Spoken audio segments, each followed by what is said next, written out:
서명은 책임과 약속의 증거입니다. 우리는 삶 속에서 다양한 문서에 서명을 합니다. 계약서라든가 신분증이라든가 법적 서류라든가 우리의 이름을 적는 행위는 단순한 표시가 아니라 책임과 약속의 증거인 것입니다. 미국 독립선언서에 서명한 존 해콕은 이런 말을 남겼습니다. 나는 영국 왕이 내 이름을 쉽게 알아볼 수 있도록 서명을 크게 남겼다. 그의 서명은 단순한 기록이 아니라 신념과 결단을 담은 표시였습니다. 마찬가지로 하나님께서도 우리 삶에 서명을 하십니다.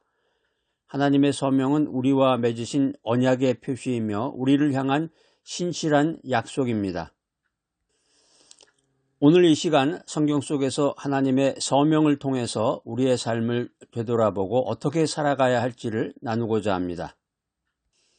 오늘 첫 번째 바이블 메시지, 하나님의 서명은 언약의 증거이다. 어느 신혼부부가 새집을 사기 위해서 계약서를 작성했습니다. 젊은 시절에 이제 한국에선 주로 아파트를 사게 되는데 새 아파트를 구입한다고 해서 그 사인을 해가지고 계약서에다가 서명을 하는 순간 얼마나 흥분이 되고 기대감으로 내일을 기대하며 살게 될지 이 신혼부부의 앞날에 축복이 함께하기를 바랍니다. 계약서를 쓰고 서명하는 순간 이 신혼부부의 삶은 변화가 된 것입니다. 계약서에 사인을 하는 순간 그 집은 신혼부부의 것이 되었고 서명은 법적으로 그것을 보증하는 증거인 것입니다. 약속은 천금보다 무겁다라는 말이 있습니다. 약속이라고 하는 것은 천금보다 더 귀하다 이런 의미인데 하나님께서 우리와 맺으신 언약이 얼마나 중요한지를 생각해 보게 합니다. 창세기 9장 13절 말씀입니다.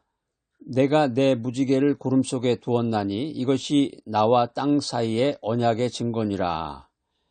여기 이제 언약이라고 하는 말이 이제 히브리어로 베리트입니다. 베리트 이거 아주 유명한 말이에요. 언약을 베리트, 맹세, 계약이라고 한다. 증거는 오트, 표적, 표시라는 뜻이고 성경에 보면은 노아의 홍수 이후에 하나님께서는 다시는 물로 세상을 멸하지 않겠다는 언약을 맺으시고 그 증거로 무지개를 주셨습니다. 하나님께서 세우신 언약은 인간의 행동에 따라 변하지 않는 영원한 약속입니다. 우리가 인생을 살아가면서 하나님께서 주신 약속을 신뢰해야 됩니다. 두 번째로 우리도 약속을 지키는 정직한 삶을 살아야 합니다. 하나님하고 나하고만 약속을 지키고 내가 만나는 사람들과는 약속을 지키지 않는다. 그러면 성실하지 않은 사람이 되는 것이고 사기꾼이 되는 거죠. 어떻게 보면. 세 번째는 하나님의 언약을 기억하며 믿음 안에서 흔들리지 않는 신앙을 가져야 합니다. 그러니까 사람과 사람 간의 약속도 어기면 안 되고 그것을 지킬 때 하나님이 축복해 주시고 그 약속을 지킬 때 그 사람의 앞날에 하나님의 언약이 함께하는 것입니다. 두 번째 바이블 메시지, 하나님의 서명은 우리 정체성의 표시이다. 미국에서 마이클 조단이다 그러면은 모르는 사람이 없고 어마어마하게 유명한 사람이죠. 농구의 황제. 어떤 농구 팬이 마이클 조단의 그 사인이 들어간 농구화를 수집했습니다. 단순한 신발에 불과했지만 이 조던의 서명이 들어가자 그 가치는 몇 배, 몇십 배, 몇백 배로 상승했습니다. 우리 인생도 마찬가지입니다. 하나님의 서명, 하나님의 흔적이 우리 몸에 있을 때 우리의 가치는 완전히 달라지는 것입니다. 여러분 잘 아시는 명불허전이라는 말이 있죠. 명불허전이라는 말은 이름이 헛되이 전해지는 법이 없다 이런 뜻인데 하나님의 이름이 새겨진 우리의 인생, 우리의 삶도 의미 있고 가치 있는 삶이 되어야 한다. 이런 교훈을 우리들에게 주고 있습니다. 이사야서 49장 19절 말씀에 보면 이런 말씀이 기록이 되어 있습니다. 내가 너를 내 손바닥에 새겼고 너의 성벽이 항상 내 앞에 있나니. 여기서 이제 새겼고 이 말은 이제 아카큰데요. 깊이 새기다, 각인하다 이런 뜻입니다.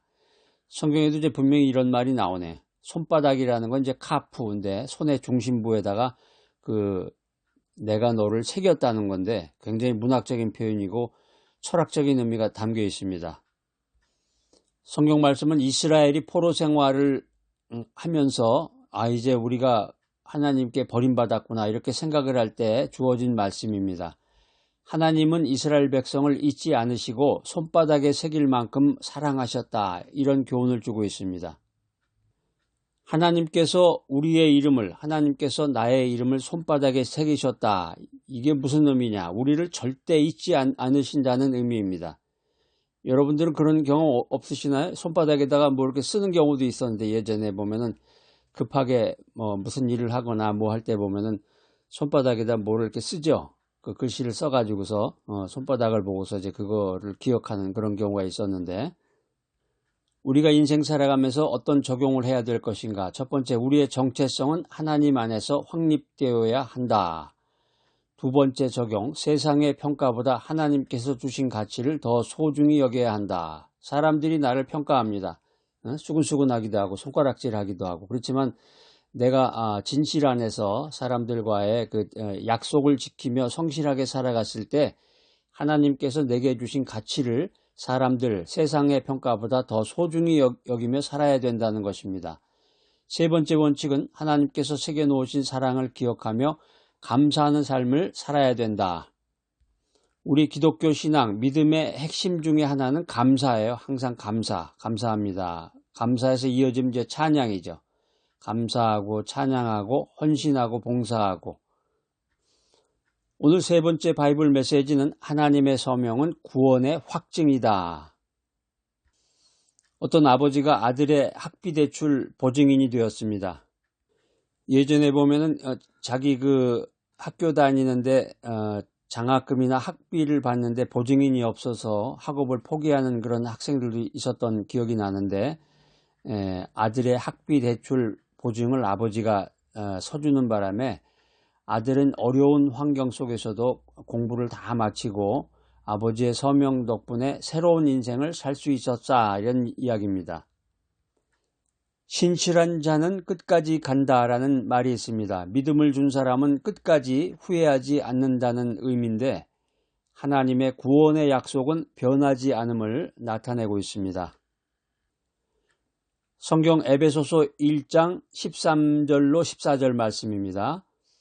그 안에서 너희도 진리의 말씀 곧 너희의 구원의 복음을 듣고 그 안에서 또한 믿어 약속의 성령으로 인치심을 받았으니 인치심을 받았다. 이제 이런 말이 성경 공부하고 메시지를 듣다 보면은 이제 많이 나오게 되는데 요한계시록 같은 데 가보면 이제 많이 나와 이런 것들이 이런 의미가 인치심이라고 하는 것이 스프라기조라는 말입니다. 스프라기조인데 도장으로 확정짓다.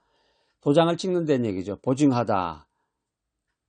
약속의 성령, 약속이란 말은 에판겔리아인데요. 하나님께서 주신 신실한 언약을 말합니다. 성경에서 사도 바울은 에베소 교인들을 향해서 이렇게 말합니다. 성령의 인침을 받은 자들은 구원의 확증을 받은 것이다. 여러분들은 어떠세요? 성령의 인침을 받은 자들이십니까?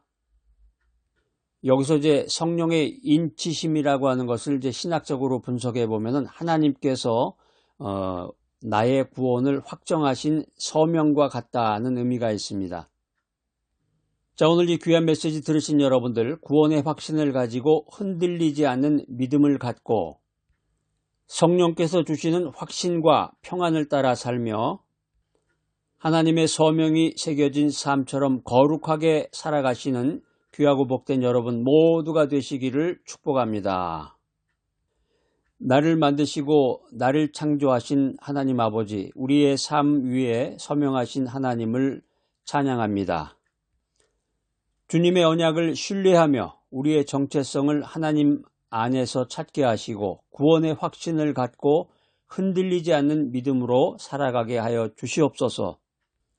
하나님의 이름이 새겨진 자들로서 하나님의 신실하심을 신뢰하고 약속을 붙잡으며 살아갈 수 있도록 은혜를 베풀어 주시옵소서. 예수님의 이름으로 기도합니다. 아멘.